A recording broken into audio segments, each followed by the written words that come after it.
Hi there, and welcome to today's webinar, sponsored by Inside GNSS, Inside Unmanned Systems, and Spirent Communications, and hosted by WebAttract. I'm Lori Dearman, Senior Webinar Producer with WebAttract, and I'll be one of your moderators for today's session. And in just a moment, we'll be introducing our panel of thought leaders, as today's webinar is about hearing how to leverage existing standards and sensor packages for UAVs flying beyond visual line of sight, and how to augment them with GNSS forecasting to extend the unmanned airspace for profitable operations.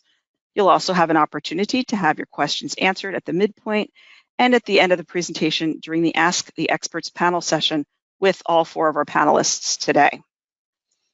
Now, we've invited you, along with over 400 professionals from across 51 countries representing a variety of industries. And over the next 90 minutes, regardless of your industry segment or your location, we're confident that you'll find today's webinar of value. Now, before we get started, Richard Fisher, publisher of Inside GNSS and Inside Unmanned Systems, would like to take a moment to welcome you and introduce our main moderator for today's session. Richard? Thanks so much, Lori. On behalf of Inside GNSS, Inside Unmanned Systems, and our today's sponsor, Spirent Communications, I extend a warm welcome to our audience from around the world for today's webinar. You are in for a treat today. This is an exceptional panel talking about some really exciting technology solutions in a way that I have not yet seen presented. So this body of content, your attention will be well rewarded for today's webinar. So now I'd like to introduce our moderator, Alan Cameron. He's the editor-in-chief of Inside GNSS Magazine, the PNT, editor of Inside Unmanned Systems, and he's covered GNSS, PNT, and autonomous industries as a researcher, writer, and editor since 2000. Alan, the floor is yours, please. Thank you, Richard. Thank you, Lori. Thank you and welcome to everyone attending from around the globe. As Lori said, 51 countries, really pretty phenomenal.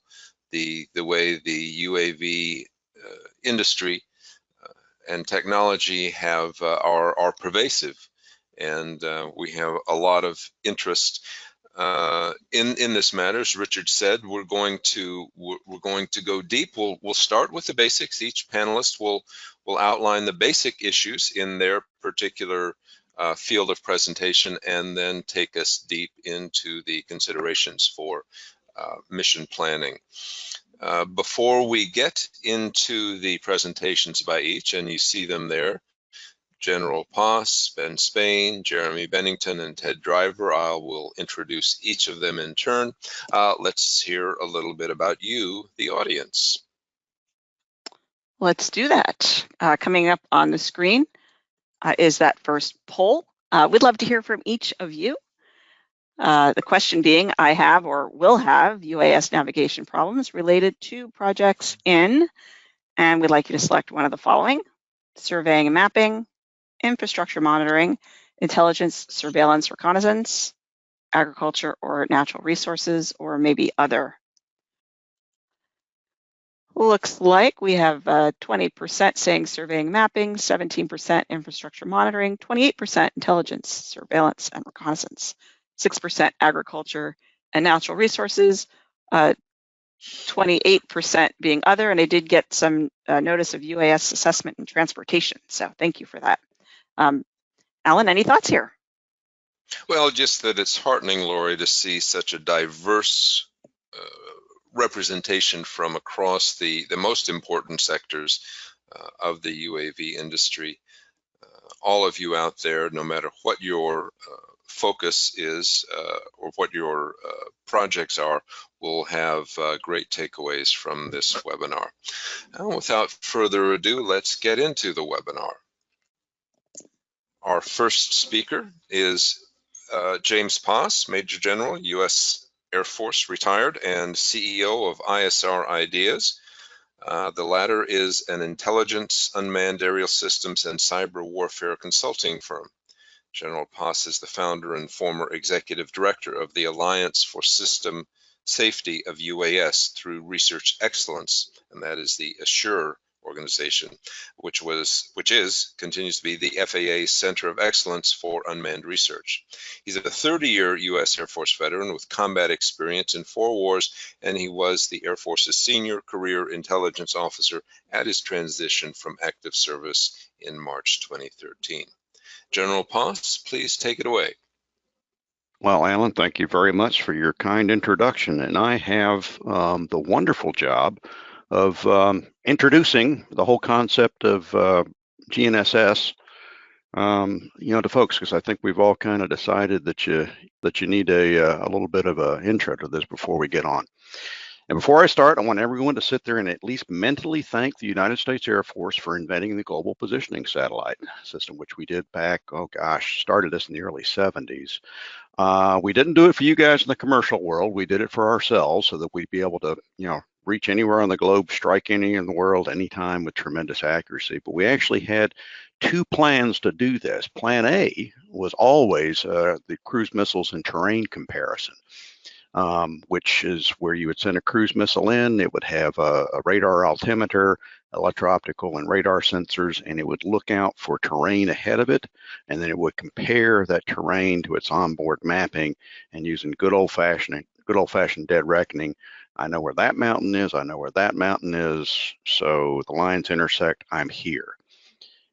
It gives you great accuracy. You can cover anywhere in the world. The problem is, if you want to cover anywhere in the world, you've got to image it in stereo, which we did.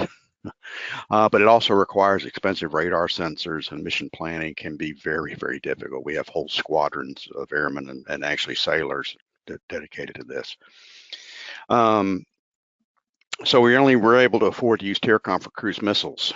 We did use that global stereo imagery, but I'm going to have to get into Plan B. And Plan B, you guys all know Plan B. Plan B was global positioning satellite. Someone came up with the idea, global positioning system. Someone came up with the idea, if we put about 24 satellites in mid-Earth orbit, give everybody a global positioning receiver, these satellites would have atomic clocks on board, and they would broadcast time, and you can compare the difference between when you received the signal and when the signal was sent. And as long as you had 3 satellites in view, you'd get amazing accuracy out of it, and you would get nearly worldwide accuracy. It's a little iffy at the poles. The good news is, even in the old days, the receivers were pretty cheap, fairly low size, weight, and power for aircraft. It also enabled us to make these very accurate fire and forget coordinate-seeking weapons. It really did revolutionize warfare, which is what we use that global stereo imagery for all the time. The cons, they're way up there. They're 12,000 miles up. They're going nearly 9,000 miles an hour. They can't afford to put out an awful lot of power. The big one that we'll talk about for most of this presentation is they really work best in open sky. But that was okay for us in the Air Force, because who wants to fly below 500 feet? And the only folks that were flying below 500 feet back then were cruise missiles, and they would have TERCOM, something different. Our cheese got moved in 2000 when President Clinton authorized the civilian use of the full GPS accuracy, which is something that we never imagined, back in the 80s and 70s when he invented this. We'd let the civilians have accuracy to it. It absolutely revolutionized manned aviation navigation, because just like the Air Force, most manned aviation folks that would need this to navigate, the airlines, some general aviation folks, didn't fly below 500 feet. And if they did fly below 500 feet, they did it during generally visual flight rules and used human eyeballs to make sure they didn't run into anything. Okay, before we get along, I got stuck with doing basic GPS terminology here. So first one, GPS Global Positioning System. That's what we've been talking about. You'll also hear folks refer to Global Navigation Satellite Systems, which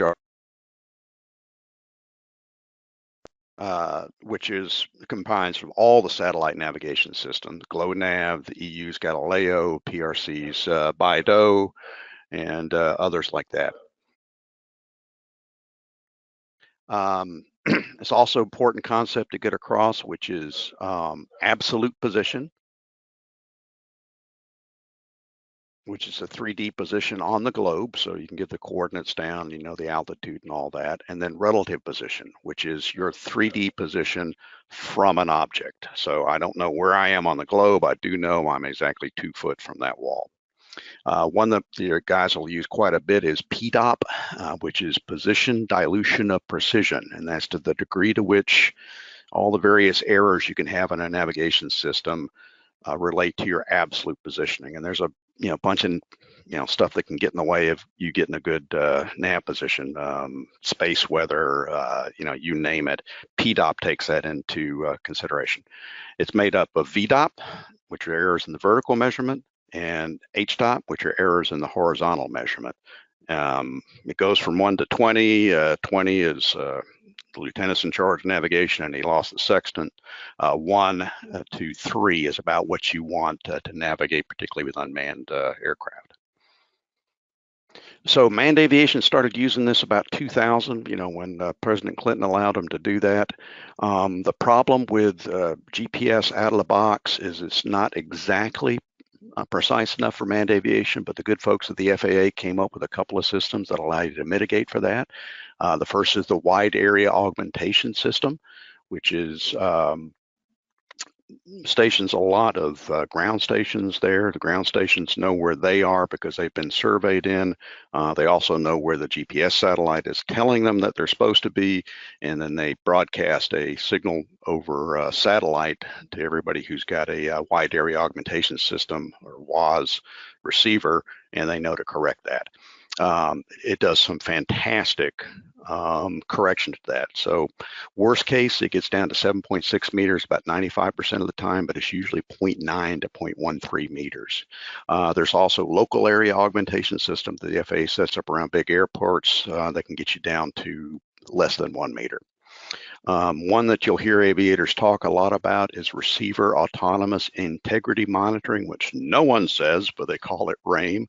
And RAIM is where the FAA is constantly going out to Space Force and asking them how their satellites are doing, and does a forecast map to where pilots might not get consistent accuracy from the 5 GPS satellites they need for a good fix. And you can see an example of a map on the left. Green is good, red is bad, and it looks like a particularly bad day. A RAIM receiver will also look out and kind of do what I call Sesame Street fault detection. It'll look at the 5 satellites, and if one of those satellites is not like the other, it'll alert and let the pilot know that there's something wrong. Great system, but like a lot of GPS for manned for aviation, it works best in open skies. Now, UAS have their own unique problems in using GPS for navigation because lots of UAS rely only on GPS for navigation, which means that they need a very accurate and very reliable positioning in order to fly. And a lot of times even WAS, which is kind of the go-to system for aviation, isn't accurate for stuff like surveying. The big problem, and we'll spend a lot of time talking about this, is the effects of GPS masking, which is where you're flying so low that buildings, terrain, or even large objects like cranes can block what you're doing, which obviously block you from hearing the GPS signal, which obviously if you can't hear the GPS signal, you're not going to be able to get a position. But people that have GPS masking tend to not get positions, and it's pretty obvious. The one you got to watch for is a GPS multipath effect. Again, that's where you're at relatively low altitude and you're having GPS signals reflecting off of buildings, terrain, large objects. The problem with GPS multipath is it looks like you've got 3 or 5 satellites still fixed, and you do. The problem is the signal is bouncing off of a tree or a large building, and it's inducing timing delays, and so you can be way off. And the problem is you don't know, the receiver doesn't know that they've got timing delays, so it just calculates an inaccurate position.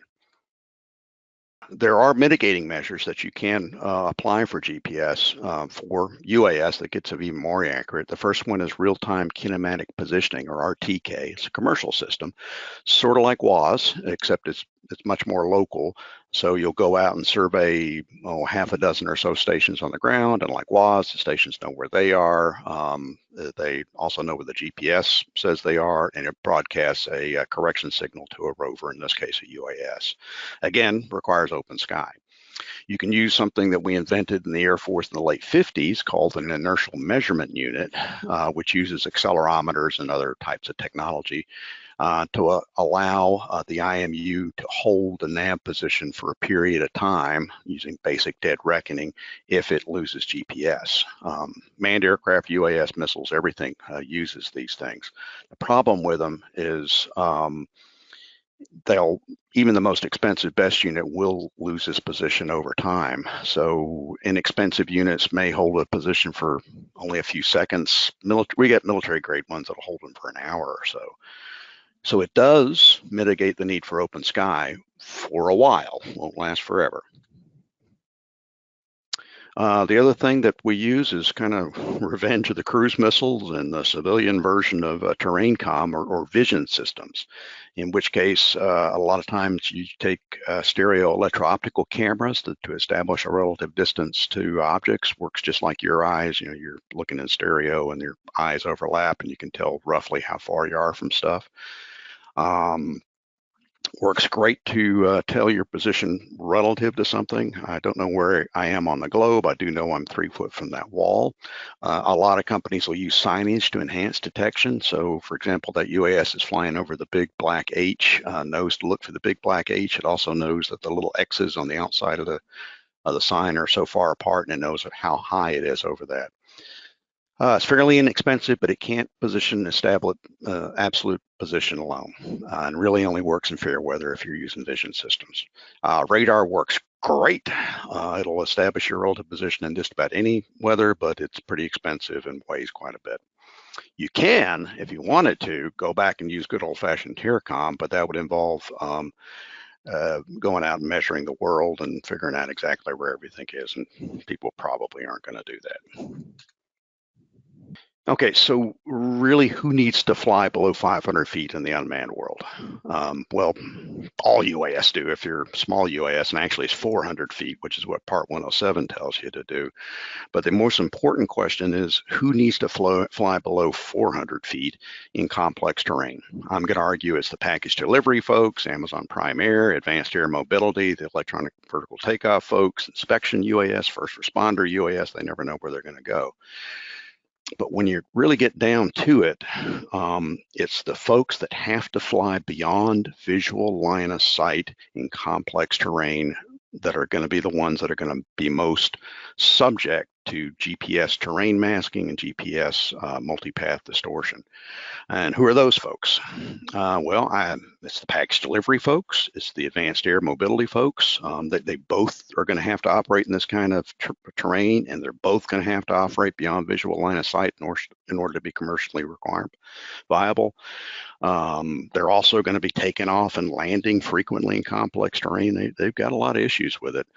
But I also think that once people figure out that you can fly in complex terrain, granted it'll be led by the package delivery and advanced air mobility folks, I think the whole industry is going to follow them. And that concludes my discussion on the history of GPS and a little bit of terminology. Hopefully I did that fairly simply, and I'm going to turn it back over to you, Alan. Thank you, General Poss. We have some questions rolling in for you, but we'll turn to them after our next speaker. We'll have a brief question and answer session before proceeding. But first, we'll hear from one of the centers around the country that are conducting particular research into UAV operations and preliminary to establishing regulations, and that is in North Carolina. We're going to hear from Ben Spain of the North Carolina Department of Transportation. Ben is the UAS Program Manager for the North Carolina Department of Transportation. Prior to that, he worked at Precision Hawk, a well-known company, a geospatial data analytics firm, and he also had a 12-year career in the U.S. Air Force, ending as a flight school chief evaluator pilot and assistant director of operations.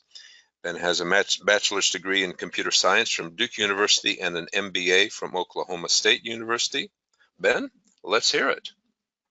All right, thank you, Alan, and thank you everybody for joining us today. I love to talk about drones in North Carolina and what we're doing, so happy to be here and to do that. So first, just to kind of outline what my office does.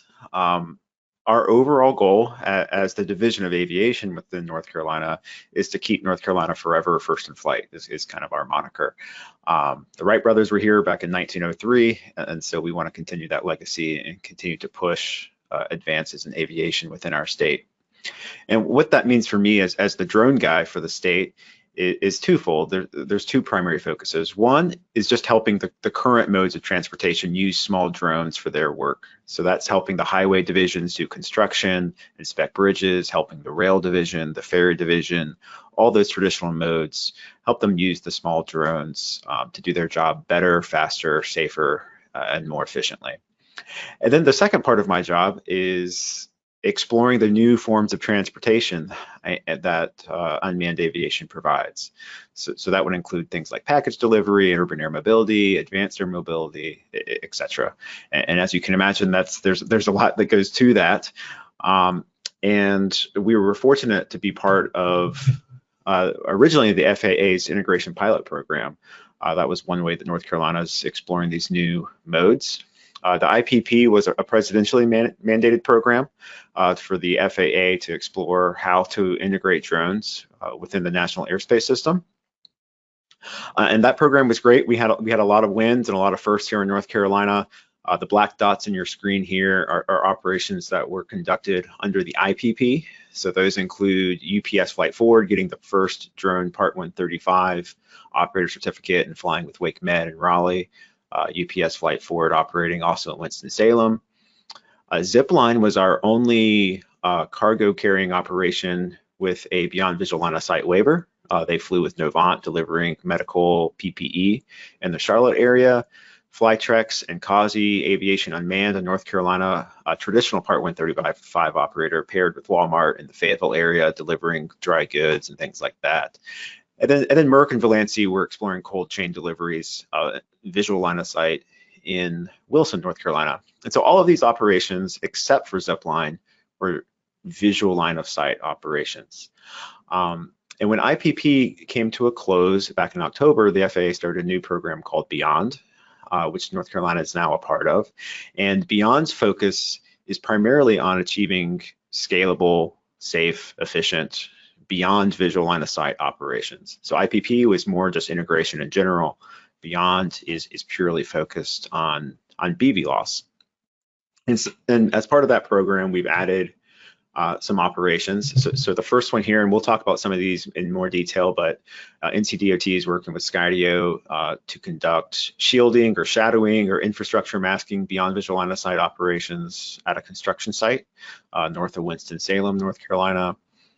We've partnered with Valancy to do beyond visual line of sight package delivery down on the Outer Banks so that we're prepared in the event of a hurricane. And there's Tropical Storm Fred is in the Gulf, I think, right now, or out in the Atlantic. And then Flytrex and Causey also added an operation in Rayford, doing the same thing they were, just in a new site, delivering packages. But we've certainly been appreciative to be part of the Beyond program and the IPP. And the number one thing we've really gained from it is just the close working relationship with the FAA. If we're submitting a waiver or something like that, we get to talk with the FAA one-on-one about it and really kind of explore our options. And we've been really appreciative of that. As far as actually getting to BVLOS within North Carolina, we really believe it's going to be a multi-layered approach to safety to get there. And we have to convince the FAA and everybody else that it's a safe operation, and it's hard to do that with just one single thing. So there's lots of different ways to tackle that. And the first is just controlling where people can take off and land, and that falls under traditional, local or state powers to say you're allowed to take off here, you're not allowed to take off here. And in North Carolina, we cover that just with a general law that says you have to have the landowner's permission to take off or land a drone. And then you can look at the ground risk. So just looking at the population on the ground, either by mapping cell phone usage or just traditional other data that shows where people are on the ground, and then choosing flight paths that mitigate the risks in the case the drone were to fall out of the sky. And then while you're on the ground, these are all green because they're happening on the ground. You can also look at air risk, and so do a historical analysis of the air and see, how busy is the airspace we're planning to operate in. And then once you get into the air, you can start incorporating some of these other layers like public data via the ADS-B, publicly available information, potentially purchasing ground-based radar. There's a nonprofit organization in North Carolina working on buying a ground-based radar to enable some BVLOS operations. And then you could even incorporate FAA radar feeds, which we are working on to help increase our safety picture. And then the last kind of layer is supplementary data. And so these are things that are kind of cross-cutting in a way. If you have to have good navigational data for your drones, for some of these other things to make sense, if you don't know where you are, it's hard to know where other people are and how to avoid them. And so things like GNSS and weather is kind of the final layer that covers it all. They kind of have a piece that's cross-cutting to help get to BVLOS. So let's look at two operations in North Carolina that we're working on, and we can kind of talk in general about how some of those layers applied. The first was this shadowing or infrastructure masking BVLOS that we will be attempting north of Winston-Salem. And the goal here is to remotely monitor construction sites. A lot of NCDOT full-time employees' work is to monitor what contractors are doing and to go out to evaluate and examine construction sites. And as you can imagine, that involves a lot of time in a car. So wouldn't it be great if they can use a platform like Percepto or Skydio that's already in a box, it's already stationed out at the construction site, and they can just fly it from their office, see what they need to see, and then go on about their day. And so here's the site that we're considering conducting this operation. Over here on the left, you can see some buildings that are owned by North Carolina DOT. They were purchased as part of the right-of-way. And then this is a belt line that's being constructed.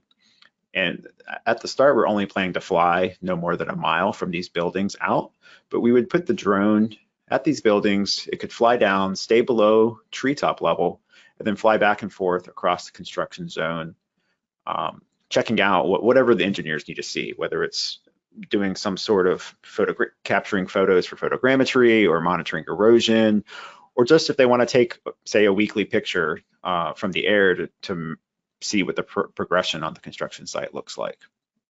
And if you think about the layers of safety we just talked about, ground risk is pretty well covered here. We have a closed construction site that we plan to stay only over that closed construction site. And so there shouldn't be much of a ground risk. If you think about air risk, if you're flying down below treetop level, there really shouldn't be any aircraft there either, unless there's either been a medical emergency and life flight is landing on the construction site, or somebody's already crashing and they've decided to ditch their aircraft on the construction site. There really shouldn't be anybody there. And so that's the air risk mitigation. And then kind of cross-cutting, if you think about the GNSS and the weather, both of those would be critical because for GNSS, one of the primary questions the FAA will ask us, I know, is how are you going to make sure you stay over this construction site? How are you ensuring the drone is not going somewhere it shouldn't? And so clearly that's an important part of this, and we think, some of the things we'll talk about later, we've got some good answers there. And then the second beyond visual line of sight mission that we've actually just accomplished recently at the end of July was delivering supplies from the Hatteras Island Ferry, which is right here, over to the Ocracoke Island Ferry, which is right here, and over here is kind of a broader picture of North Carolina. And this mission came about because the Outer Banks are very remote, and the island of Ocracoke is only accessible via ferry, boat, or airplane. There's a small 3,000-foot runway. And after a hurricane, there tends to be a lot of washout. It's difficult for boats to get in. The ferry can't run until they know the channel is clear. And so we just wanted to explore some other ideas and some ways to get supplies to the island. So back in the end of July, we flew the first leg of this, where it says phase 1. It's a 4-mile BVLOS route from ferry terminal to ferry terminal, and we delivered a survival kit, space blankets, and a chocolate muffin that was enjoyed by a North Carolina DOT employee. But really what our big goal was to practice this so that if a major hurricane hits and we need to establish a TFR, we could do so, and then that would enable beyond visual line of sight flight without a visual observer. So for this mission, this phase one, we did have one visual observer on the end of Hatteras Island where it says beach right here.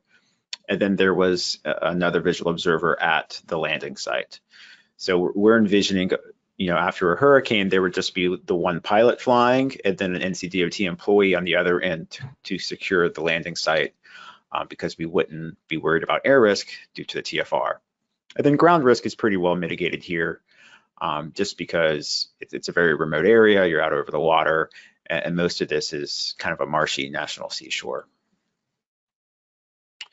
So if you saw on the previous slide, there was a phase two going all the way down to the village, and this picture explains why we want to make it all the way down to the village.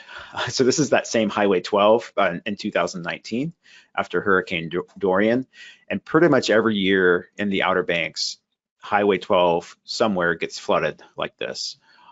So even if we are able to deliver supplies to the 4-mile route to the north terminal there, they still have to drive up there to get those supplies. So we really, to be fully successful, we need to make sure we can get all the way down to Ocracoke Village. And so that'll be the next part of this process that we'll be looking at doing here this fall. We're just working on getting the waiver right now from the FAA.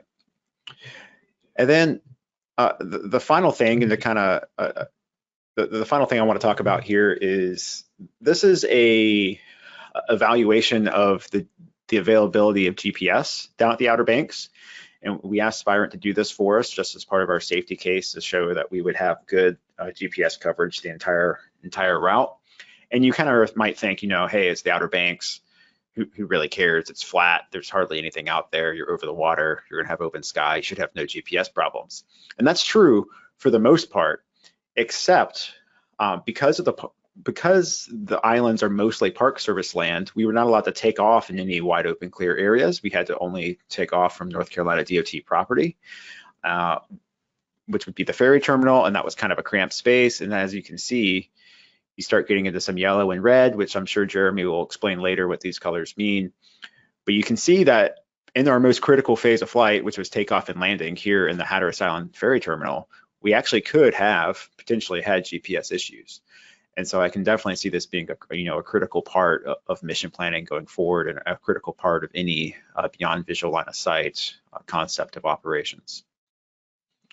I believe that covers it for me, Alan. Thank you very much. And yeah, ready for some questions. All right, thank you, Ben. We'll have a brief question and answer session now with a couple of our panelists, the ones who've spoken so far.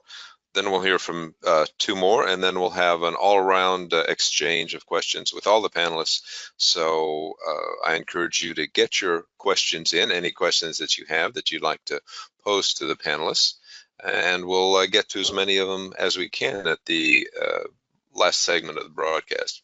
For right now, a couple for General Poss. Why should I use GNSS forecasting when the FAA does not mandate it? Why do anything that's that you don't have to? Absolutely. Yeah, well, that's a good question, and I'd be very interested in Ben's response to this as well. The short answer is we don't really know what the FAA is going to allow for beyond visual line of sight operations. The Beyond Visual Line of Sight, or BVLOS, Aviation Rulemaking Committee has only started meeting this summer. It'll be, probably 3 years before we get actual rules on BVLOS. So it's anyone's guess what the FAA is going to eventually use. Now, folks like Ben on the Beyond program are going through and giving the FAA lots of hard data on how they would do it in North Carolina, or how they are doing it in North Carolina. And as you can tell from Ben's presentation, he thinks GNSS forecasting is pretty vital to what they're doing. My colleagues in Assure, the FAA's Drone Research Center of Excellence, have also got a number of research projects going on. But what I think we're going to find is that the FAA rules right now for navigation reliability are written for manned aircraft, and they're all written with an open sky in mind. And they're all written with the notion that nobody's going to have to fly below 400 feet. But I can almost guarantee you that that's going to change, and that the FAA is going to realize that GPS masking and multipath distortion are big issues, particularly in complex terrain. And I think you're going to see the FAA write something in there. So by getting in with folks that are offering GNSS forecasting, I think you're going to get a leg up on the game for rules that are probably going to require it in the future. Did I get that right? What do you think, Ben?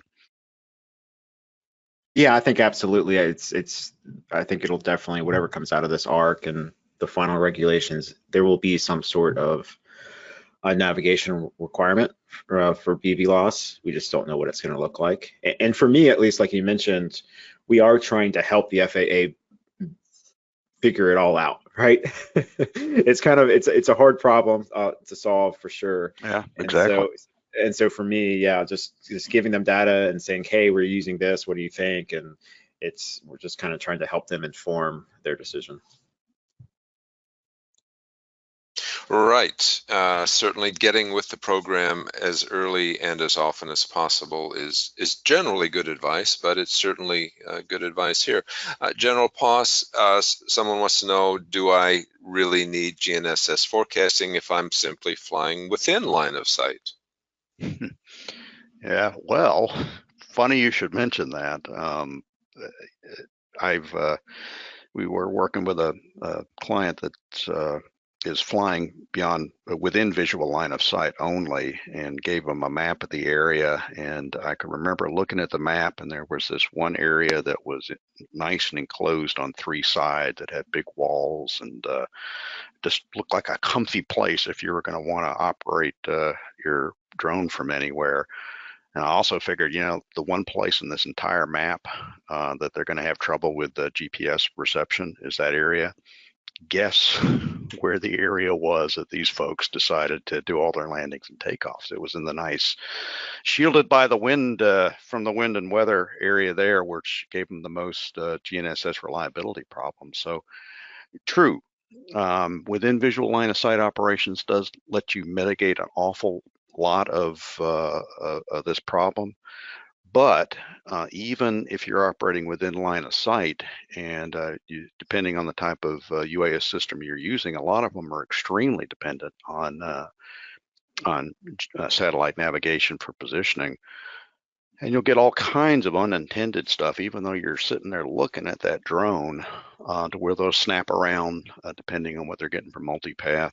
And then, of course, you want to be able to operate in an area that's got the best or the most reliable GNSS signal out there, because you don't want to have your backup method of navigation, which in this case would be GNSS, go out just when something happens to your primary system of navigation, which is to keep the drone within visual line of sight.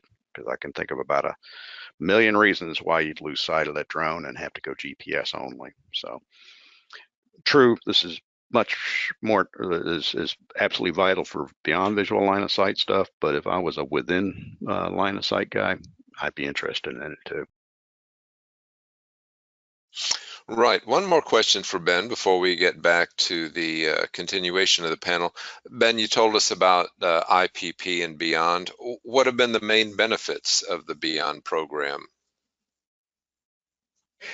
Yeah, sure. So the main benefits of Beyond really are what I kind of mentioned before, which is just the relationship with the FAA. And instead of, if you have a new concept and you want to submit a waiver to do beyond visual line of sight in a certain scenario, outside of a program like Beyond, you kind of just have to submit it into the black hole of the FAA Drone Zone website and then wait to see what you get back.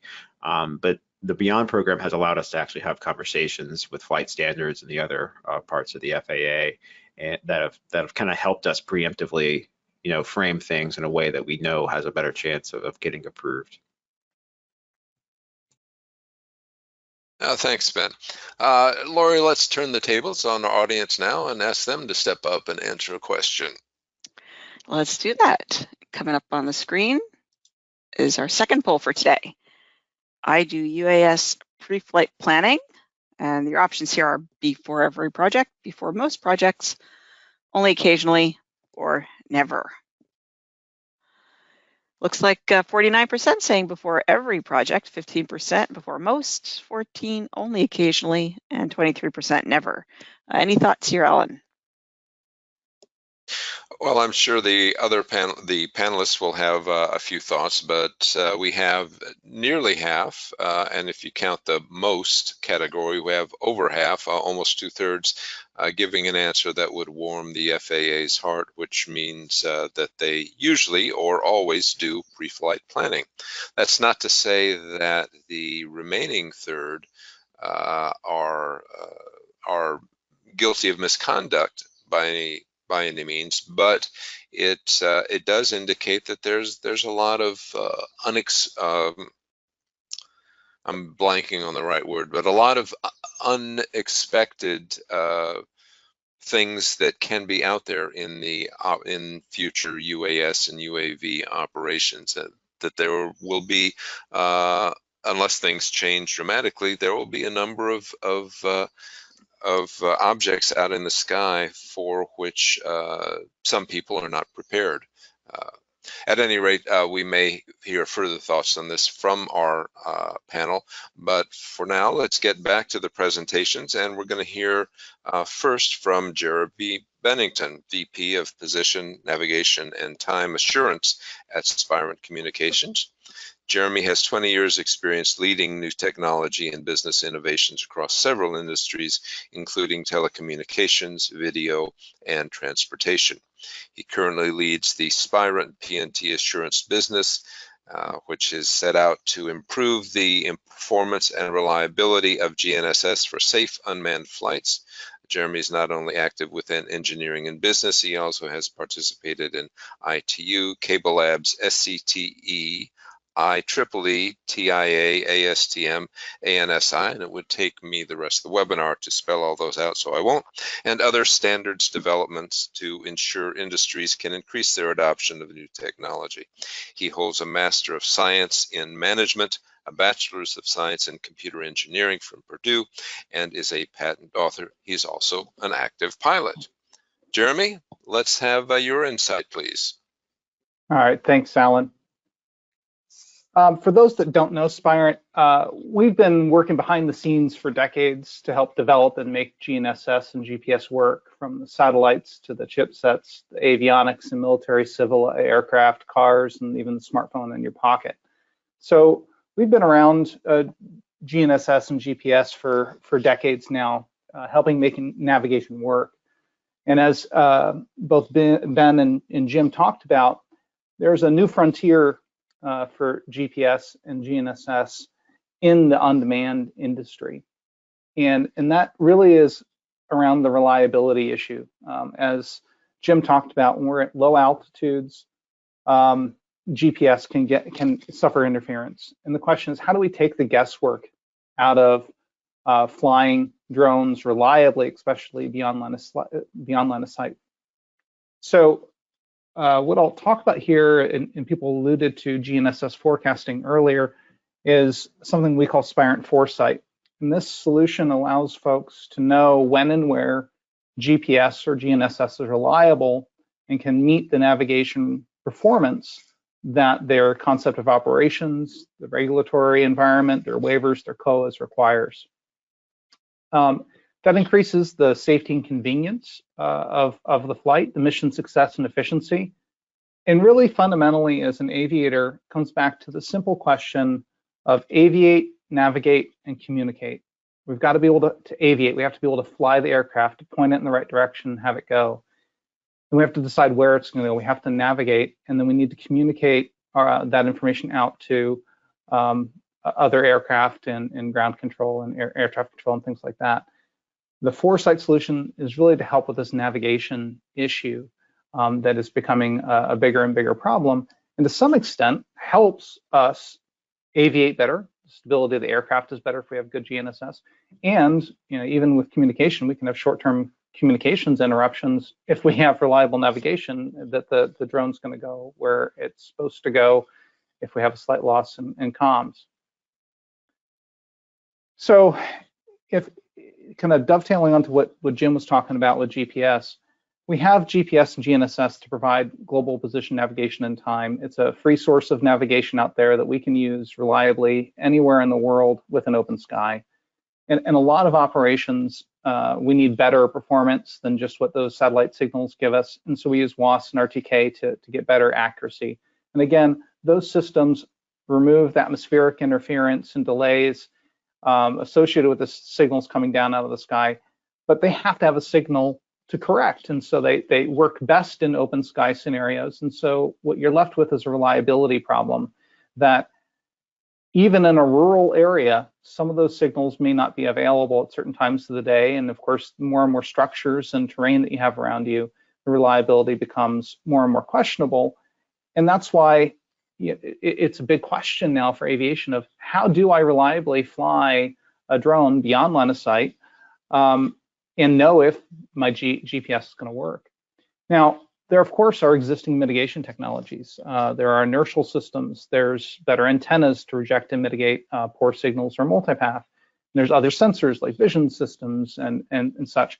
They can all aid in GNSS and navigation, but you still have a reliability question of when will I have good GPS? When will I have good GNSS? Will my mitigation suffice, especially if I don't have eyes on the aircraft in a beyond line of sight environment?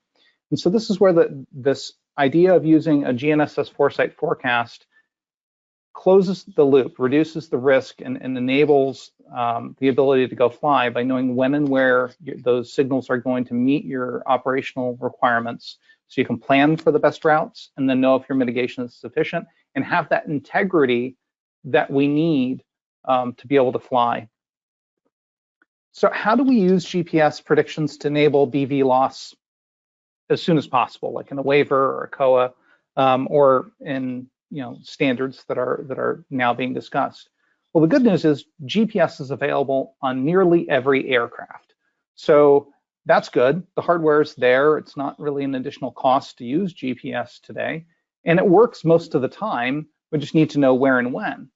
The downside, of course, is that GPS doesn't work. Typically, the flight is canceled or terminated, right? If I go out with my aircraft and I can't get good GPS, I typically can't take off. And if I have a degradation or loss of GPS in flight, in many cases, I have to land immediately. And in many cases, return to home is not going to work because I no longer can navigate home if I don't have good GPS and GNSS. So I have to land the aircraft immediately, which is a safety issue, and then I have to go recover it. So that's not good for scaling reliable flights, whether you're doing package delivery, survey, mapping, really any of those applications, including public safety. And it's bad for business because if I can't reliably dispatch aircraft to go do all of those things, what's the business case if I can't use this tool most of the time or all the time? So we want to take the guesswork out of the navigation piece of this. The good news is there are existing frameworks for GPS certification and use. Manned aviation's been using GPS for decades. And those systems that are out there today work with acceptable amounts of interference. They don't require a perfect signal. They're tested and certified to work with some levels of interference and predictable performance. And so we can take those existing standards and those existing systems and leverage them in the unmanned space. And so the question then just becomes, okay, well, if I've certified certain equipment, or I can buy equipment that maybe hasn't gone through the first certification process, but is expect to go through that same level, what interference can my system tolerate? And then what will I have for that particular flight? And if I can solve those two problems, then I can go fly. And I could use that same information in my application for a COA or a waiver or in the eventual standards to say, hey, look, I'm using the existing framework of standards to test and qualify my equipment, and then I'm going to go make sure that, just like crosswind components, then I'm going to go check the weather and go fly and make sure I'm safe, and do the same thing for navigation. So what are the existing performance levels that are out there? Well, if we look at manned aviation or even some of the remote ID standards, the kind of first rung on that ladder is surveillance. And in there, we have 100-foot horizontal accuracy and 150 feet vertical accuracy. And for ADS-B, there's a TSO, or a way in which you certify your equipment to meet that requirement. And the way that it works is, as General Poss talked about, there's a PDOP value, actually an HDOP and a VDOP signal that you put into your system, and you test with those signals and a bunch of other test methodologies to make sure that given that type of signal quality that I'm going to achieve 100 and 150 foot accuracy. And similarly, we can increase the level of accuracy as we go down this table. So again, in manned aviation, I have radio navigation RNP standards that we can fly LPV approaches, which is like an instrument approach in the manned aviation world that achieves 50 and 60 foot kind of accuracies. And again, I can buy commercial off-the-shelf solutions to do that, or equipment that's spec'd to do that fairly cost effectively. And there's already a way to certify that. And so we can sit there and we can say, okay, now I've got certified equipment that does something, and now I just need to know what kind of signals will I have in the real world to make sure I can stay within that operational envelope.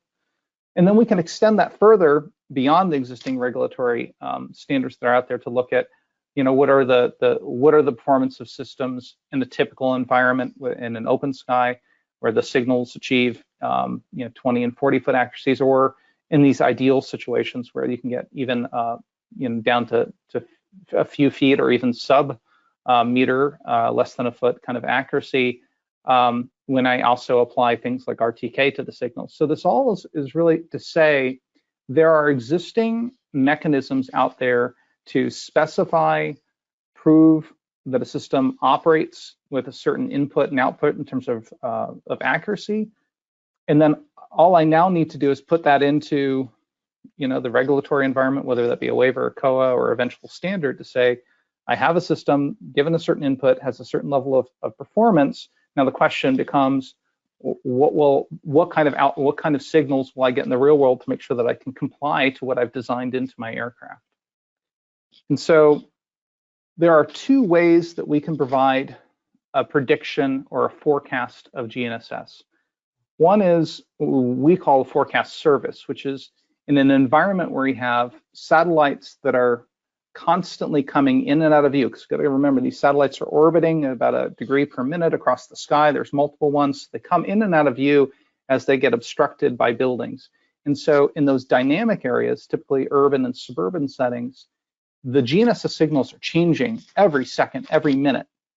And so you need a service, typically in a cloud environment, where you could just say, hey, for every second, for every meter in the area that I want to fly from the current time up to 3 days in the future, tell me what route can I take and still have good signals, and what time can I fly that route to have the best accuracy. And so that could be, I need to go do a surveillance mission, I need to go do a survey mission, I need to go deliver a package, whatever it may be. Tell me exactly when I can go there. So that kind of service is for an urban and suburban setting. We'll talk more about that. The other is typically where we're operating today is a rural or suburban environment for beyond line of sight. And there, it's about taking the guesswork out of this. We assume that in these areas, the signals are pretty good, right? I'm out in the middle of the Outer Banks. The signals have got to be pretty good. Well, the reality is that, yeah, most of the time they are, but there are certain locations and certain times when they're not. And so that's where a risk analysis can provide best case, worst case coverage, and kind of 90 percentile coverage to tell you what's typical as opposed to the extreme, so that you can determine, based upon your concept of operations and the equipment that you're using, where are the areas where I can always fly, where are the areas that I should avoid and not fly. And if, of course, some of those no-fly areas, if there are places where you do need to fly, well, then that and you look at the best case scenario and it's good, then that tells you that area is dynamic, may meet your requirements, but not at all times, in which case you would need the more of an active forecast service to tell you, hey, you can't always fly there, but you can get in there during these 8 hours of the day go fly there. And that becomes useful for not only operations, but determining where to put vertiport locations or fixed routes for flight. So let's dive into these a little bit more and understand how that works. This gives you an idea in this graphic. This is a fairly benign area. It happens to be a large campus with a great football stadium. You can see most of this area is green and quite flyable. But as you start to get, in between large structures, just like buildings, the coverage becomes poor, and it changes quite dramatically over time. And so even the green areas where GPS and GNSS are quote unquote always good, they are still dynamic. And understanding how they change and assessing that as either a risk assessment or an active service where you've got dynamic issues is great. And it's really some of the first times that we can actually, over large areas across the world, be able to predict GNSS and visualize it and be able to actually see what I'm going to expect when I actually get out there and fly. And we do indeed go out there and fly these kind of missions to validate our systems and our predictions, both in these open field environments as well as really close to large structures that somebody might be doing survey or surveillance or delivery in, to ensure that that indeed this can be done safely. So in an urban area, as we talked about, a lot of people from a navigation perspective would say, well, it's just not navigable. If I look at the picture on the right, where I provide a prediction of a single time slice of an urban area, this happens to be Indianapolis, Indiana in the United States, you can see in many of those deep urban areas or urban canyons, the PDOP becomes essentially that tells us that GPS is unusable. There's less than 4 satellites visible at all. It's mostly multipath. And that kind of confirms that some of these areas really are unflyable at that given time. But the other takeaway here, though, is that a large portion of that urban area is flyable. Okay, there's a couple city blocks here where it's all black, but depending on the equipage of the aircraft, meaning the type of receivers on it and inertial systems and such, I can fly in the green, light green, and yellow, although yellow is going to take me right up to the certification limits, but it's still flyable. If I look at the green and yellow areas of this city, they're all very flyable. And then if I look at the picture on the left, which is a multi-constellation forecast for aircraft that have not only GPS, but GLONASS, Baidu, Galileo, that almost the entire city becomes navigable using GNSS. We don't have to go get something new. We can use the existing technology. We just need to be able to specify what is the performance of that system and know exactly when I can meet that performance by using a GNSS prediction from this kind of service. And that really narrows down on understanding when and where I can get in there, because I can't always go down some of these streets or loiter in those areas, but I certainly can at specific times. And if we zoom into some of those areas, we can actually look at real world correlations. And so in this case, we went to one of the worst areas, and we took receivers from aircraft. We didn't go get a waiver to fly in this area. We actually drove it down the street at ground level, which is kind of the worst case scenario. And what we see is a correlation between this multi-constellation receiver with RTK, by the way, and that we drove it straight down this road, and what you see is the dark blue line is the reported position from the aircraft. And while we were in the green and yellow areas, it was right on what you would need for any mission.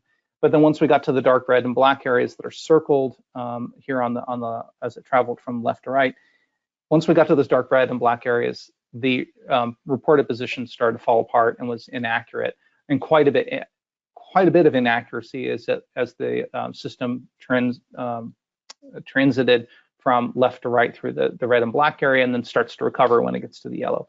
So it shows that the predictions of GNSS that we provide match the real world behavior of the aircraft systems. And this allows us to then determine where are the best routes, where are the best takeoff and landing locations, so that I can ensure if I am going to fly at like a high altitude, and of course we also predict altitudes, so you can find the safe altitudes for flight and how you're going to approach and land or take off, of where are the best takeoff and landing locations, and then the route based upon that to get to those locations. And then ultimately use that as part of a risk ratio to determine, as Ben was suggesting, all the different layers of safety that need to be achieved. This can determine what the navigation safety is and make sure that risk is minimized, and then use that as part of the flight planning and assurance system. The other piece of this is, of course, that you need to have your position for coordination and real-time decision making. So, will you be able to report your position accurately?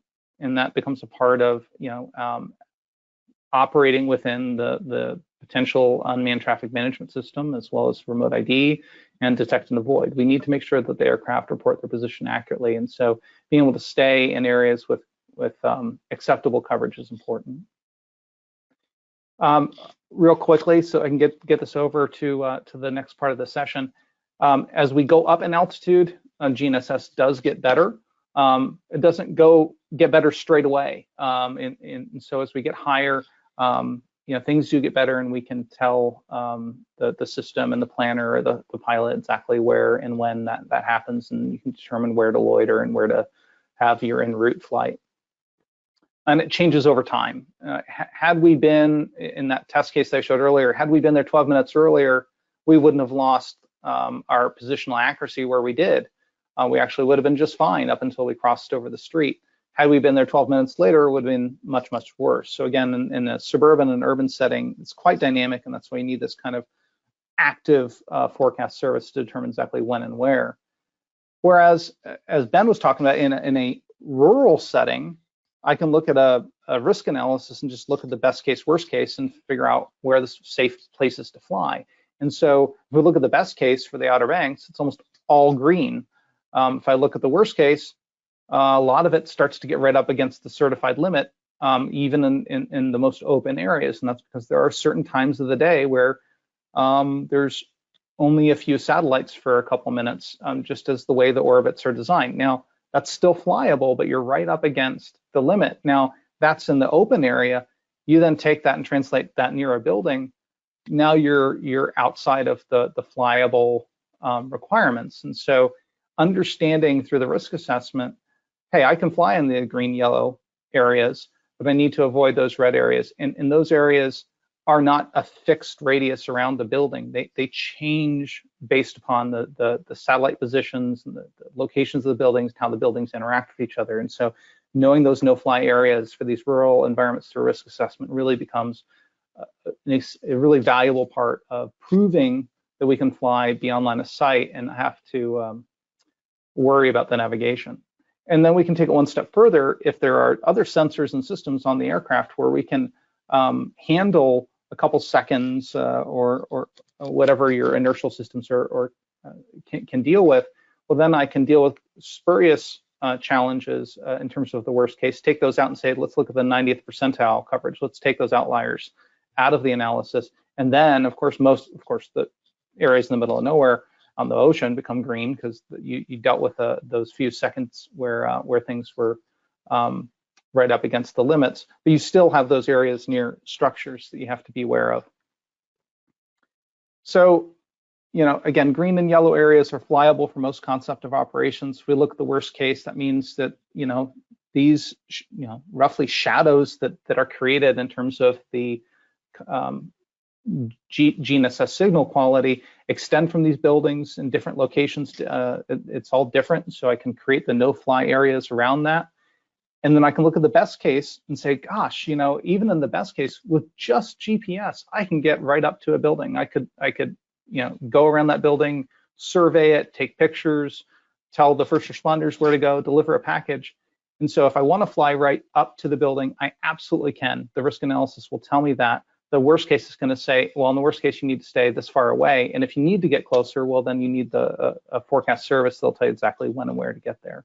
And again, you can, zoomed in view here, if you do have some mitigations that can deal with certain acceptable time where a few seconds you might not have all the satellites that you need based upon your receiver requirements, then I can shrink down those no-fly areas quite a bit and again, know exactly when and where based upon this risk analysis that I can go fly. So we believe that the GNSS forecasts and what we call the Foresight solutions can provide a risk mitigation for assuring navigation and increase operational efficiency, so you can be assured before you dispatch the drone that you can go fly. And that can be used for pre-flight planning. It can enable beyond visual line of sight flight and provide that real-time integrity and decision-making as it gets coupled with the unmanned traffic management systems, USS, detect to avoid, and remote ID systems. So aviate, navigate, and communicate, we help take the guesswork out of that navigation piece. And I'll hand it back to Alan now, and we'll see how this all comes together. Exactly. Thanks very much, Jeremy. We've explored so far the parameters governing operation and some of the tools to help operate within those parameters. Now we're going to take a look at actually doing that, putting all we've learned into operations with Ted Driver. Ted is the head of analytics and operations at OneSky, where he creates algorithms and software that bring analytics to the UAS operations domain. His current work focuses on developing risk prediction algorithms using analytics for safety flight applications. His 22-year domain expertise began when he led the mission analysis team at the GPS Operations Center, connecting military end users of GPS to the teams flying the satellites and providing important feedback on operational tasks. Ted is a former secretary and president of the Rocky Mountain section of the Institute of Navigation, and he's a member of Phi Beta Kappa ASTM and the AIAA. Ted, please proceed. All right. Thank you, Alan. I'm happy to be here. So in case you haven't heard of OneSky, I wanted to share our company vision with you. We are in the business of making BVLOS a reality at scale. Our goal is really to ensure safe and efficient flights for all airspace users, and today I'm going to focus on the safety portion of that statement. So I want to talk about operational risk assessments for BVLOS flights and the fact that we're basing our flight risk algorithms off of two ASTM UAV safety standards. The first one defines the BVLOS flight approval process, and the second one describes the operational risk assessment process, which the BVLOS standard requires.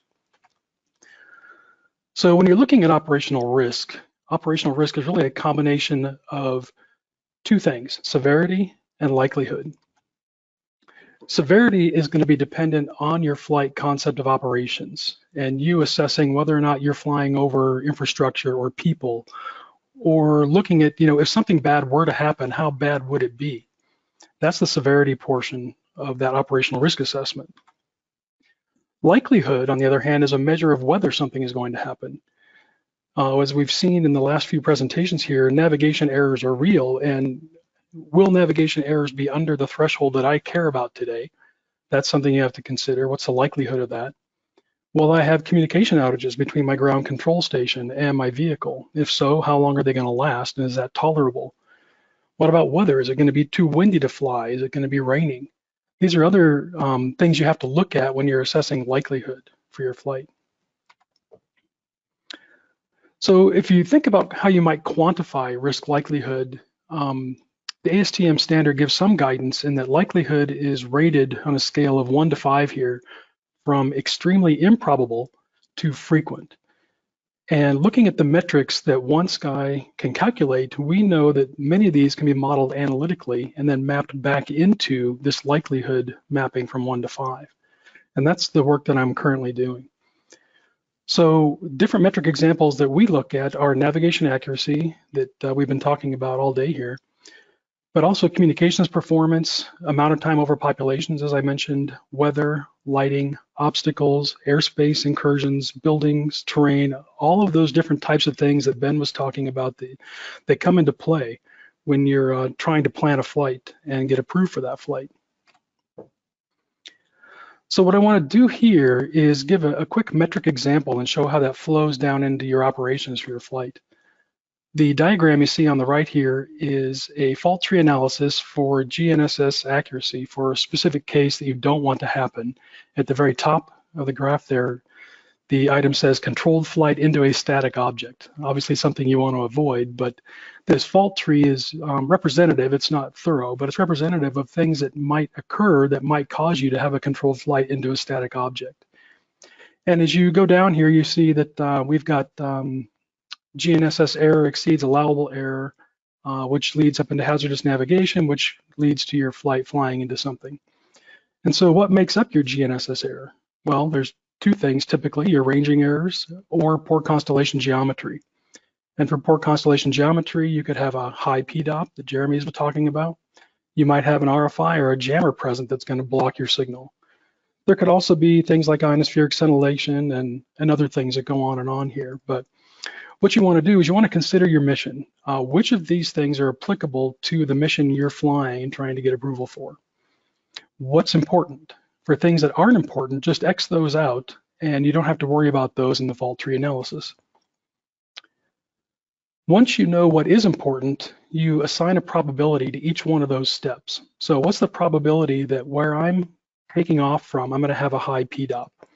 From Jeremy's analysis, you can say in some areas next to buildings, my probability is going to be near 100%. But you would assign a probability for that. You might assign a probability for a jammer being present, maybe some ephemeris errors from the GPS satellites themselves, or multipath errors if you're flying in an urban area. Once you've assigned probabilities, you total up those probabilities to determine your total risk likelihood. And you get a total probability here that would flow right up, giving you the probability for actually flying into a static object based on the items that you took into consideration here. So once you have that known probability, you have to use your operations experience and judgment to assign a likelihood value on that scale from 1 to 5. So this is a typical flight that we've assessed here. And if I move on, and what I'll do is I'll map a likelihood of, say, occasional to GNSS accuracy for this flight we're imagining right now. So I've got an orange box around my GNSS accuracy. But what about all of the other things that you're also looking at? Again, your communications link, whether you're going over population, what the weather is going to be like, and all of the other things you have to look at in your operational risk assessment. If you look at all of those, you're now talking about something called an aggregate risk.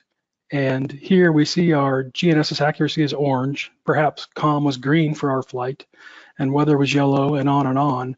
I've got all kinds of different ORA likelihood results going up into a single aggregate risk likelihood for this flight that I want to fly.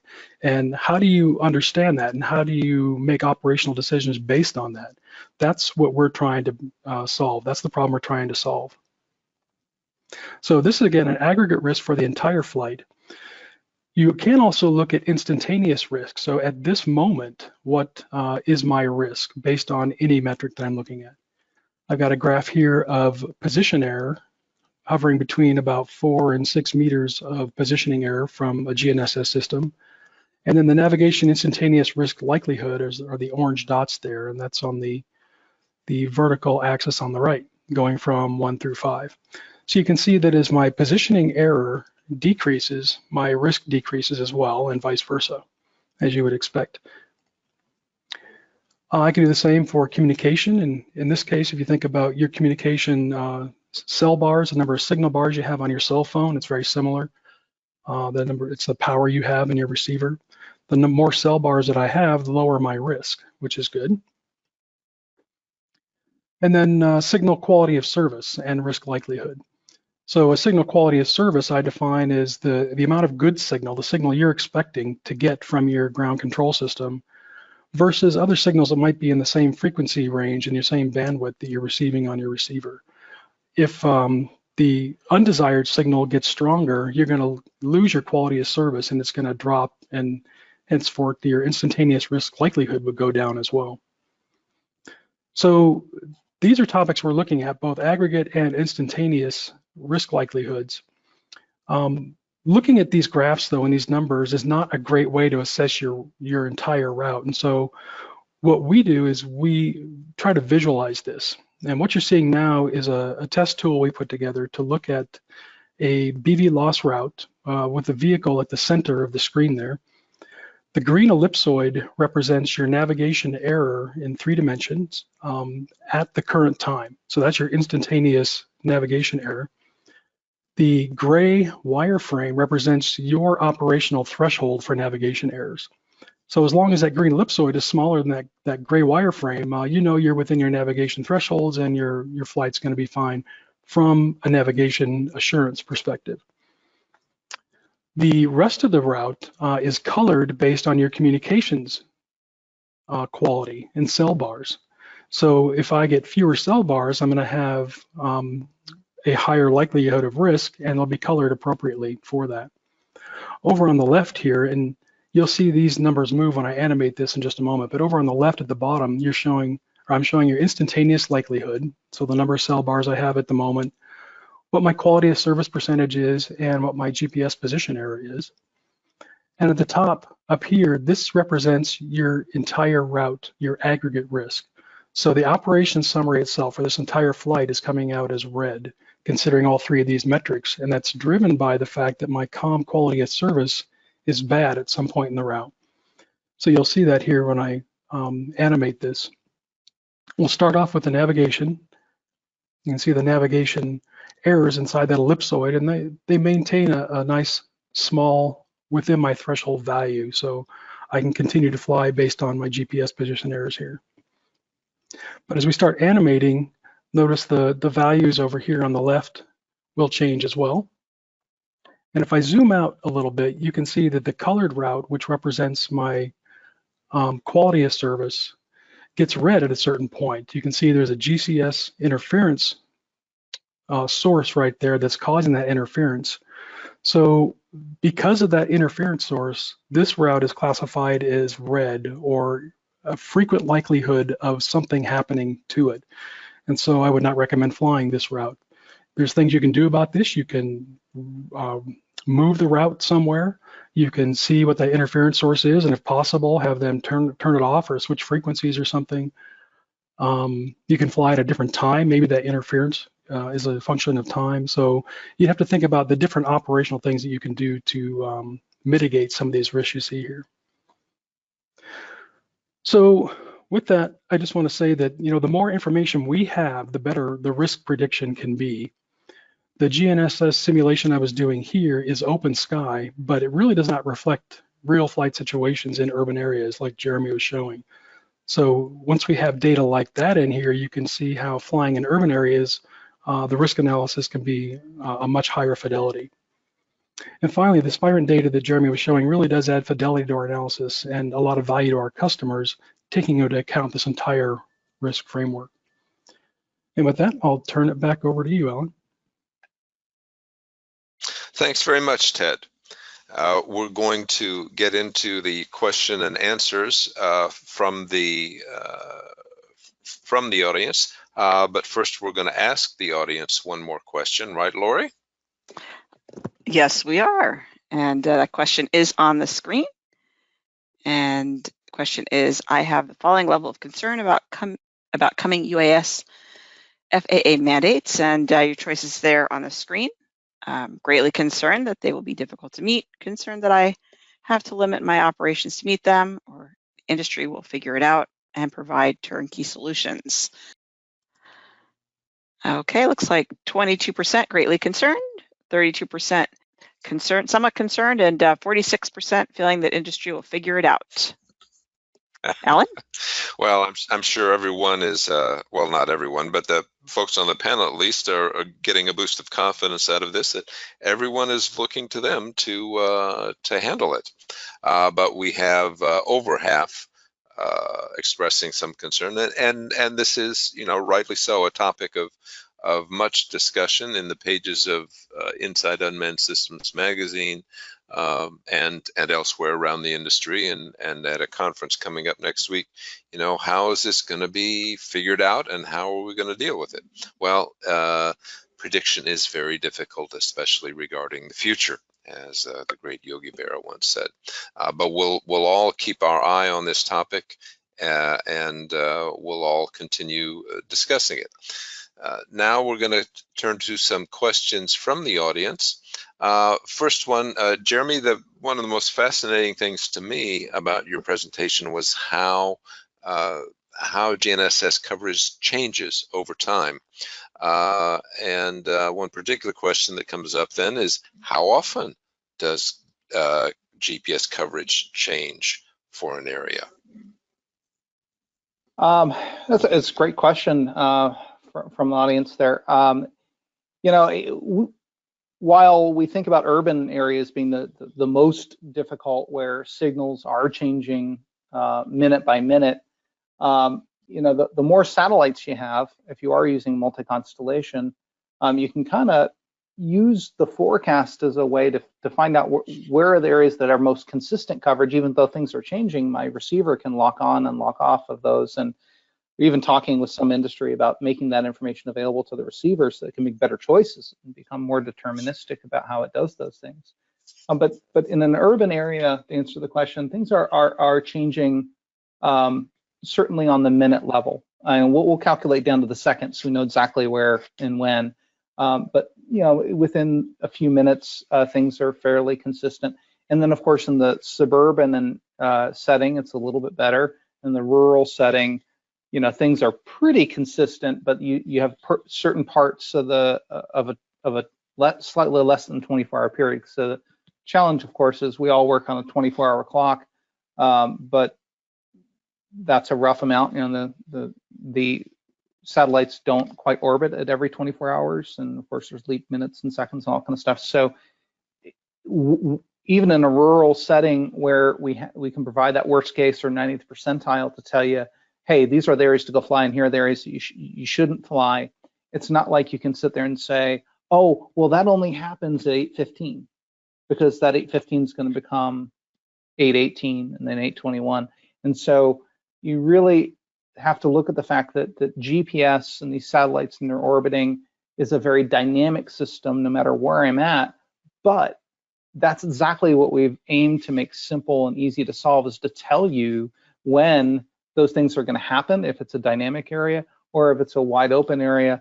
Well, that may be going on, but where are the areas where it just doesn't matter, and you can quantify that and take the guesswork out. So it's constantly changing, but this allows you to address that issue. Thanks, Jeremy. I'd like to let the audience know we're coming up on 5 minutes left in our official running time, but we have enough questions. I'm going to extend a little bit beyond that. So stay tuned to your sets, to your computers. Jeremy, another question for you. All this talk about the Spirent GNSS forecasting service, how does it work? Is it subscription? How do I access it? Yeah. There are two ways to consume the Foresight service. One is a forecast service, which is a cloud-based delivery API, commonly referred to as a supplemental data service within the regulatory framework. But essentially, we do all the forecasts for the different service areas where we provide coverage based upon the customer demand. We calculate every second, every square meter, up to the 100 meters or 400 feet or even higher if needed. And we do all of that 3 days in advance and then cache that information in the cloud, so that if you have a flight right now, or you have a flight up to 3 days in the future, you can get access to that forecast within seconds.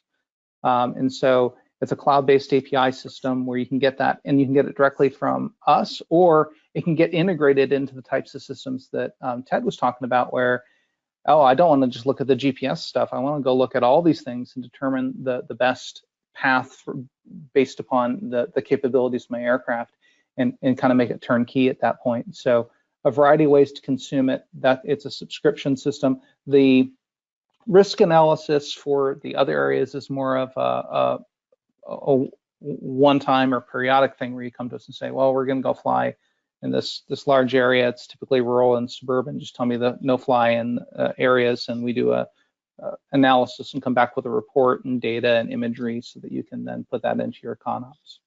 So two different ways to consume it. Thanks. Ted, you talked about the risk likelihood process. Can it be more automated? Yeah, actually it can. So you need to start by getting things to work first and make sure they're going to work for both the operators and for the system itself.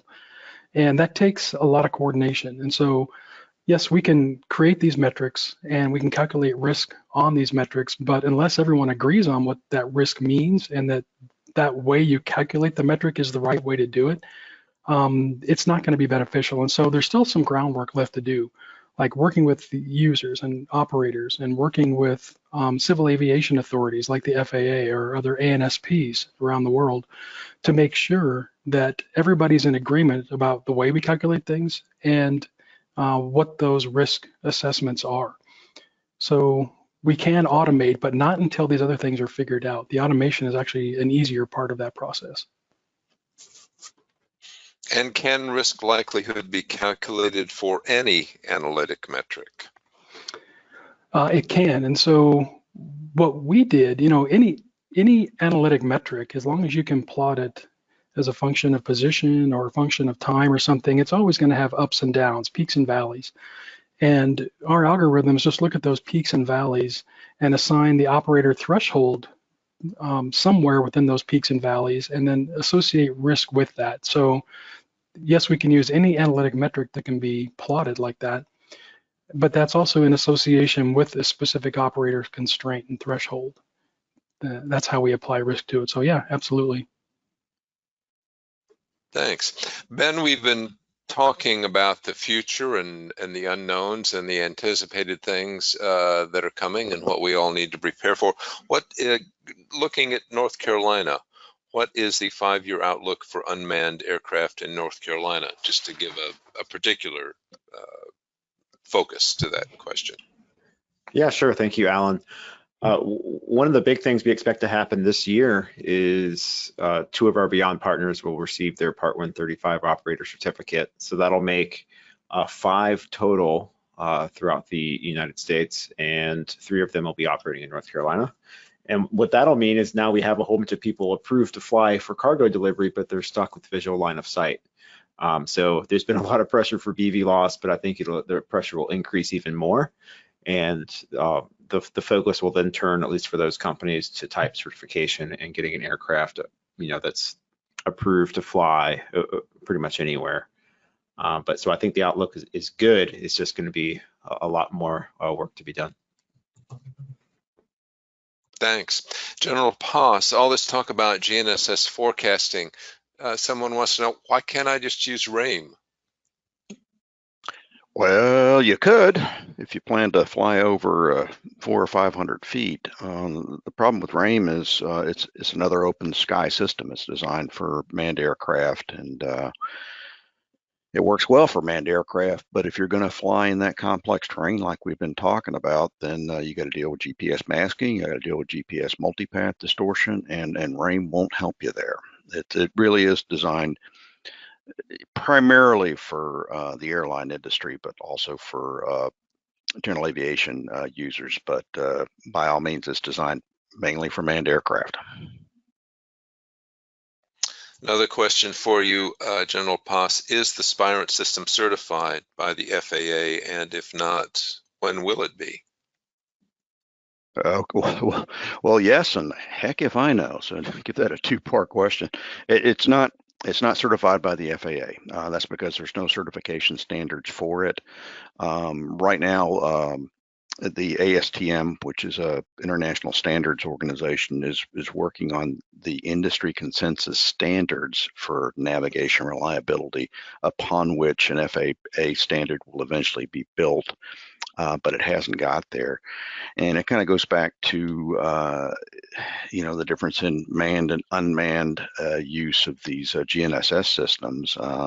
Manned systems, they're just used to augment navigation. You don't really need to know within meter or centimeter accuracy where you are, because you've got that pilot. The pilot can look out. She can use her eyes to land the aircraft or avoid collisions. Different world in the UAS side, where you're very reliant on it to do basic functions of flight. So there hasn't been a need to do that yet. So hopefully ASTM will come up with the standards pretty soon. The FAA will take a look at them and validate them, and you may see a lot of what GNSS forecasting would build itself upon, be written into these navigation reliability standards, and then the BV loss rules when they come out themselves. But the devil is going to be in the detail, and whether the FAA is going to want to do a certification process for a GNSS forecasting system like they do for ground-based radars. They might. I don't think so. And then how companies like Spirent are going to be able to validate to the FAA is also another open question that will hopefully we'll get some insight shed onto us by these ASTM standards and by the BV loss rules. And it will come out as the FAA will probably never dictate that you use GNSS reliability forecasting, but they will want you to ensure that your navigation is reliable throughout your flight route. And one of the methods of compliance, or MOCs, that you would use to show that is that you subscribe to GNSS forecasting service. Jeremy, a couple of questions I'm going to combine into one for you. Is RTK adding much value to BivLOS flights? And if so, how do I use a forecast, a GPS forecast, if I'm using RTK? Yeah, they're actually quite complementary. RTK, similar to WASP, like Jim was talking about, is a great way to mitigate some of the delays and changes of the signals they propagate from the satellite down to Earth, and do that in very localized environments, because it's a little bit different everywhere.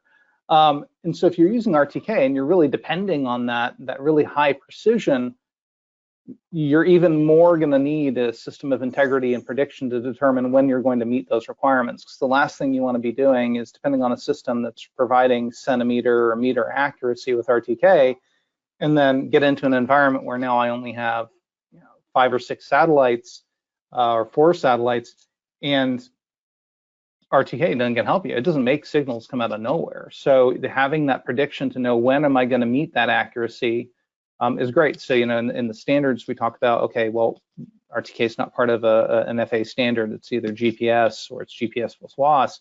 You can say, great, we can apply those standards, and I can look at the signal coverage and make sure I meet those. And then I can go even further to say, well, based upon my ConOps where I want to use RTK, how many satellites do you need? What kind of PDOT do you need in order to meet that meter of precision or sub-meter precision? We can predict that for that ConOps.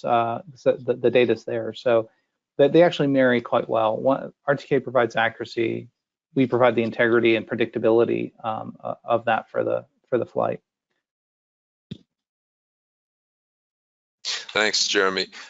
General Poss, one technology we haven't talked about, which, because it doesn't really play into the forecasting aspect, but it's still of concern, and that is detect and avoid technology. In your opinion, will the FAA approve waivers without some sort of detect and avoid technology on board the UAV?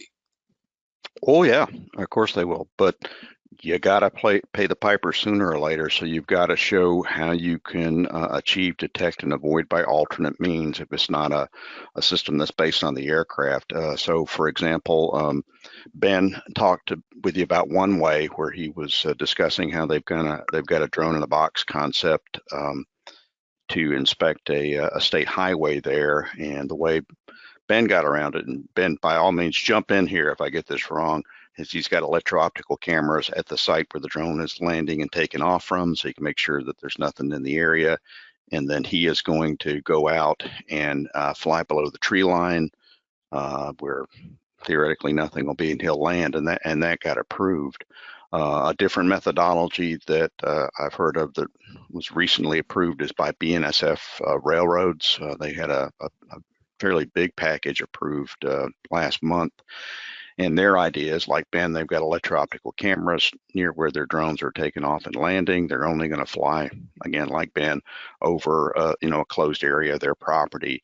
But a difference is they've got Echodyne radars that are positioned around the site that will look out for non-cooperative aircraft. And then they've also got ADS-B receivers to look for cooperative aircraft. So generally, the FAA is going to want you to have either to be able to detect and avoid on the aircraft or on the ground, or you're just going to fly in a closed area where the likelihood of impacting another aircraft is extremely low, is kind of what Ben said. But for general purpose uses, I think you're going to have to prove in your waiver that you can detect cooperative aircraft. That's aircraft that are broadcasting ADS-B. That you can detect non-cooperative aircraft.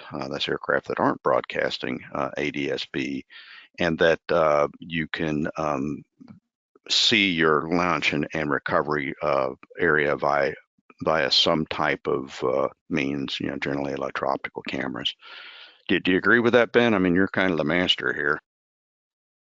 Well, I'll caveat that, James, with we haven't gotten approval yet for that particular site, but we do have a waiver to fly beyond visual line of sight underneath bridges, which harks on that same, gotcha. on that same idea. Because we're under a bridge, there's pretty much no risk of an airplane being there. But I don't see, outside of that one use case of structure masking or flying very, very close to something, yes, DAA will be required, not on the aircraft necessarily. It could be ground-based, but you'll have to have something for sure. And just jumping in here, the question about certification for some sort of forecasting system, all of these systems that we're testing to enable beyond line of sight, start in the waiver and COA process to get the data needed to understand what do we have to certify. That's a good point. What is it mitigating? How is it reducing risk? What happens if it's, has some errors in it? What happens to the risk analysis, as Ted was kind of putting together with his chart? So the point of all the different DAA technologies, or even the Foresight system and being able to predict GNSS and navigation reliability, is we can start using them in the waivers now.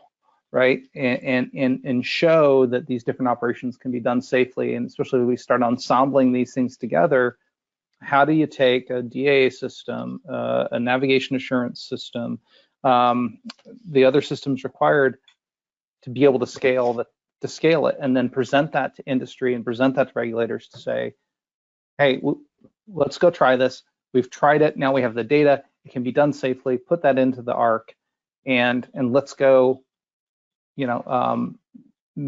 Address the public safety issues and address the commercial issues in a relative fast iterative way compared to ways that standards and regulations have been done previously. And I think the FAA is doing a great job of being iterative and engaging through these beyond programs to demonstrate that in this process. So it's moving forward for sure.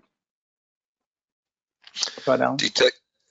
Detect and avoid, surely a topic for a future webinar here, so stay tuned to your email, stay tuned to your sets, because I feel confident we'll be turning to that tighter focus on that topic in the near future.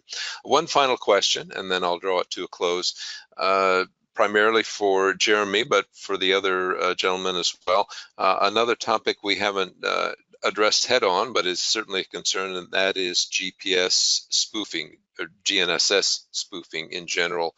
It's becoming more and more cost effective for private parties, particularly criminally inclined private parties. How will BivLoss be possible when someone can spoof signals and ultimately control the position and timing data on board an aircraft? Jeremy, you first. Yeah, jamming, spoofing gets quite a bit of discussion, especially within the inside GNSS audience. We presented some discussion around that earlier this year, and part of it starts by building and testing a reliable system, right? So, working with Spirent and other providers of systems to be able to make a robust system that can detect spoofing and jamming and mitigate them within the receiver. And that part of the industry is getting better and better at detecting and mitigating those things. The other thing is that the most common interference is not jamming and spoofing, it's buildings. So, let's use a system like Foresight to mitigate that issue first and detect those issues and be able to fly there.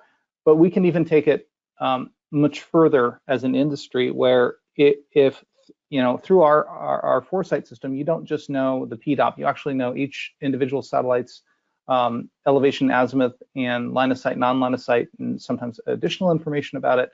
That can be used as a mitigation technique and can aid in satellite position selection within the positioning engine and the measurement engine of the receiver.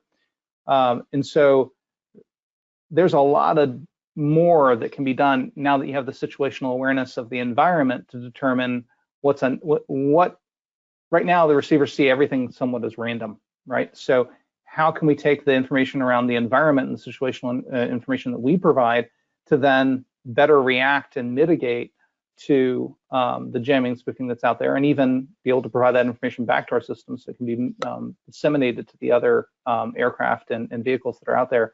But it all starts, first by having a better receiver design, which we have a huge portfolio of jamming and spoofing testing and validation tools. But then we can apply this actually as a means to help increase the reliability of the aircraft and make them more tolerant of those things. Thanks, Alan. I'll open it up to everybody else's comment. Yeah, please. Gentlemen, anything further to say on spoofing? Yeah, my work with the good folks at Inside GNSS Magazine have convinced me beyond a shadow of a doubt that there's a lot of jamming and spoofing out there in the civilian world. You get on Amazon and put in GPS jammer, and you'll get stuff. Apparently, truck drivers do it all the time with cigarette lighter jammers, so that because they don't want their boss to know where they are. But kind of like what Jeremy said. I mean, first things first. Don't buy your GPS antenna from Dollar General. You don't want a general use antenna. You want one that's on the very high end, like we use in the Air Force, is capable of nulling out a jamming signal. But you definitely want one that's is going to get its signal from outer space and not pay as much attention to cigarette lighters traveling on the highway, which top end systems can do that. And also, quality company like Spirent can help you test that out as well. But if you got a really determined criminal or idiot out there that's going to build a big jammer, then that's going to be a problem for everybody. But something tells me the FCC would find those guys pretty quickly, or at least I hope.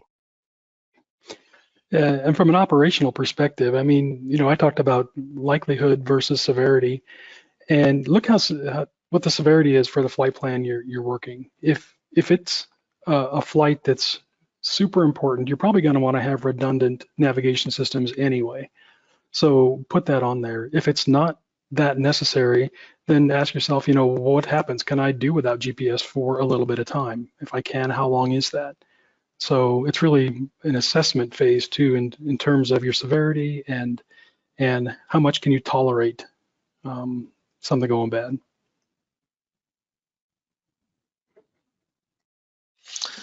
All right, thank you, gentlemen. Well, we've run over a little bit over our time, but I think it's been extremely valuable in eliciting further insight. Now, like all good things, this must come to an end. So I'm going to sling it around the table one last time, give each of our speakers a chance for a final word in the order of speaking: General Poss, Ben Spain, Jeremy Bennington, and Ted Driver. General Poss, you first. Yeah, well, thank you so much, Alan. This has been really, really great. I've really gotten a lot out of this thing.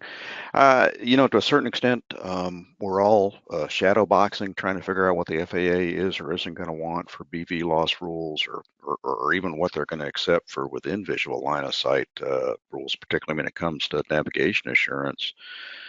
But one thing I can tell you is you can love or hate GPS, but it's going to either be your primary or your secondary means of navigation. And although you may have a fantastic, vision system or fantastic IMU or,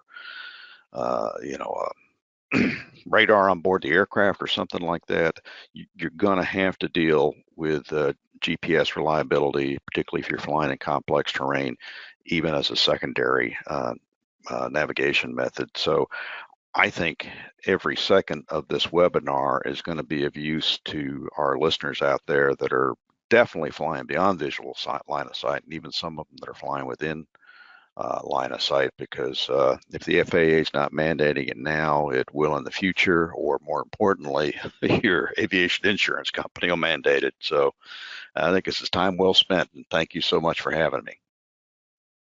Thank you. Ben?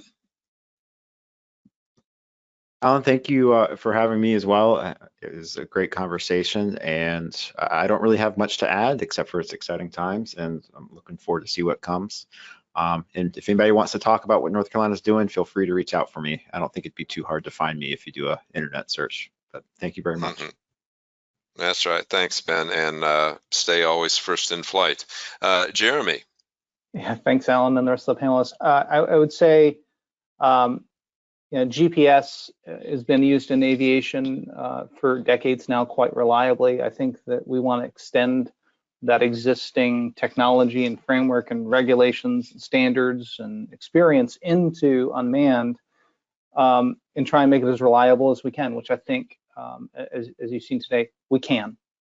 We can solve that navigation portion of aviate, navigate, and communicate. There will be corner cases that need to get addressed, and there can be augmentation through those systems. But I think that the quickest way for people to start flying beyond visual line of sight now and solve that navigation portion of the problem is to use existing GPS solutions, have a way to show that you can rely on those through some sort of forecast like Foresight provides, and get out there and start showing that it can be done reliably through beyond programs with North Carolina and other research institutions and other waivers to go fly. And there are ways to go do it today, and then make that become the standard that industry can adopt. And so I think we're ready to go use and extend GPS and GNSS today. Thanks, Jeremy. Ted, last word? All right, yeah, just to wrap it all up, I just have to say this is a really exciting time to be doing this kind of work. We're learning about all the constraints and putting those all together, from GPS to comm to all these different types of things, and then we'll digitize these and we'll get these automated. And just this whole business that's going on right now is moving fast. Things are changing fast, and it's really good to be a part of it. So, and thank you for having me today. Thank you, Ted. And thanks to all four panelists. Thank you to Spirent Communications for making this webinar possible. Thanks to all the audience who've attended and stayed with us throughout. Thanks again from Inside GNSS and Inside Unmanned Systems. Lori, over to you. And just echoing, thank you for joining us. And this is Lori Dearman saying, hope we see you on the next one. Bye for now.